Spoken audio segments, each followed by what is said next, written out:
Trigo. Mga ka-idol, magpamanihan tayo ngayon mga ka-idol. Wala tayong paggagamitin dito sa 1,000.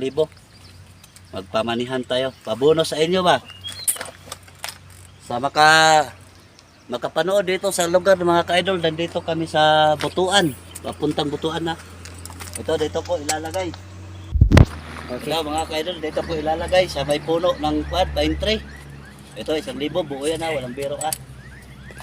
Paki-follow mga idol sa page namin. Sa page ko, Ricky Shuin. Ayan. Dito ko ilalagay. 1,000. Ayan, 1,000. Bahala na kayo maghanap dyan mga ka-idol. Nakausli lang yan. Mga ka-idol, paki-comment na lang mga ka-idol kung makita niyo yung 1,000 dito sa puno ng pine tree. Para malaman ko kung taga saan kayo.